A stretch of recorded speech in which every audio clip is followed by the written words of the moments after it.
అలాగే ఇప్పుడు మనం ఎంతగానో వెయిట్ చేస్తున్న మనకి ఇష్టమైన hero stylish star Allu Arjun గారిని మాట్లాడవలసిందిగా కోరుతున్నాం. అల్లు అర్జున్ గారు.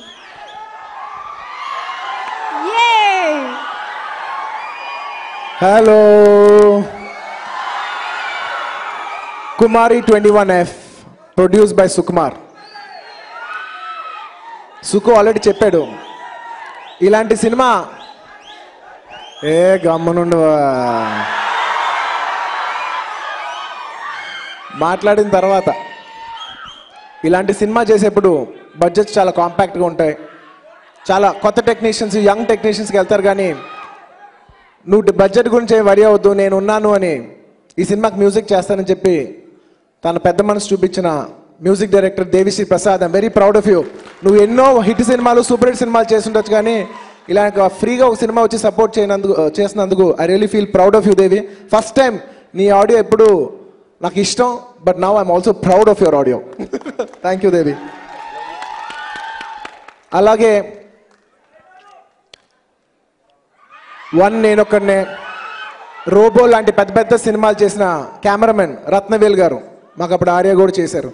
ఆయన కూడా వచ్చి సుకుమార్ ప్రొడ్యూస్ చేస్తున్నాడు ఫస్ట్ టైం, మనం ఏం చేయొచ్చు అని చెప్పి తన ఫ్రీగా సినిమా చేసి పెట్టాడు. అలాంటి రత్నవేల్ గారు మేము ముద్దుగా ర్యాండీ అని పిలుచుకున్నాం. Randy sir, thank you very much.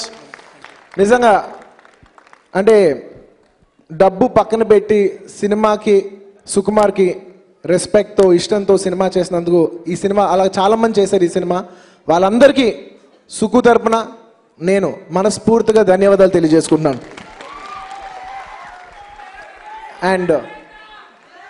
And Raj Tarun cinema చూశాను, ఉయ్యాల జంపాల చూశాను.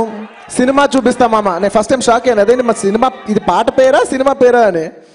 అండ్ సినిమా చూపిస్తా మామ చూశాను. 2 సినిమాలు పెద్ద హిట్ అయినాయి. ఈ సినిమా కూడా కొట్టి నువ్వు హ్యాట్రిక్ కొట్టాలి మనస్ఫూర్తిగా కోరుకుంటున్నాను Raj. And I wish you all the best. Hiba Patel, Kumari. మీ ఇంత కంగారు పెడితేనే మర్చిపోతాను ఏం మాట్లాడాలో.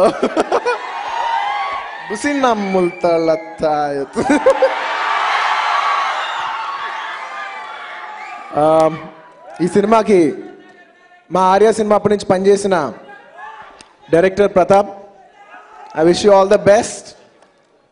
సుకుమార్కి నువ్వు మంచి సినిమా తీసి పెట్టాలి, ఆ సినిమా బాగా డబ్బు చేయాలి. వెళ్ళిపోయే ముందు ఒక చిన్న విషయం చెప్తాను. నేను ఒక షార్ట్ ఫిల్మ్ తీశాను, ఐఎమ్ ద చేంజ్ అని. ప్రొడ్యూస్ చేశాను.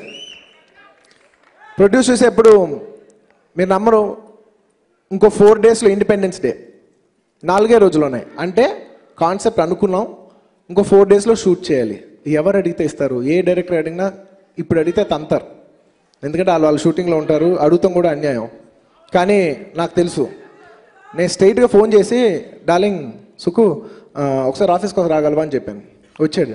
ఏంటంటే ఏం లేదు, సాయంత్రం రేపు నుంచి షూటింగ్ చేయబోతున్నాం. అవునా, ఏంటి అన్నాడు. యాడ్ ఫిల్మ్, అదే ఇలా ఒక షార్ట్ ఫిల్మ్. అవునా, మరి కాన్సెప్ట్ ఏంటి అన్నాడు. కానీ నేను చేయగలనా, నేను టైం ఉందా, ఇది ఏవి మాట్లాడకుండా నేను చేస్తాను అని ఏం చేయాలని అడిగాడు చూసారా.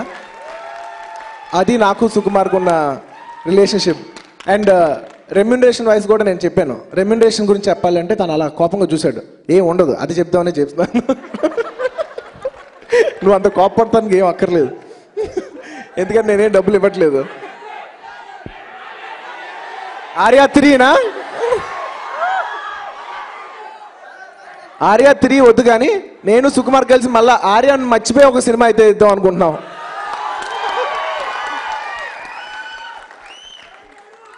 ఇంతసేపు ఈ సినిమాకి ఈ ఫంక్షన్కి ఇంత ఉత్సాహం ఇచ్చిన నా ఫ్యాన్స్కి thank you. I love you. Especially ఆ AA టీషర్ట్ చేసుకున్న బ్యాచ్, థ్యాంక్ యూ. పాపం మీతో వాళ్ళు మాట్లాడకుండా కొంత ఇబ్బంది పెట్టారు, కానీ thank you for the love. Thank you. ఈ ఫంక్షన్ ఇంతసేపు సపోర్ట్ చేసిన ఆడియన్స్కి, ప్రేక్షకులకి అందరికీ మరోసారి thank you very much. I wish the entire team all the best. Thank you. గమ్మునుండు ఇంటికి వెళ్ళి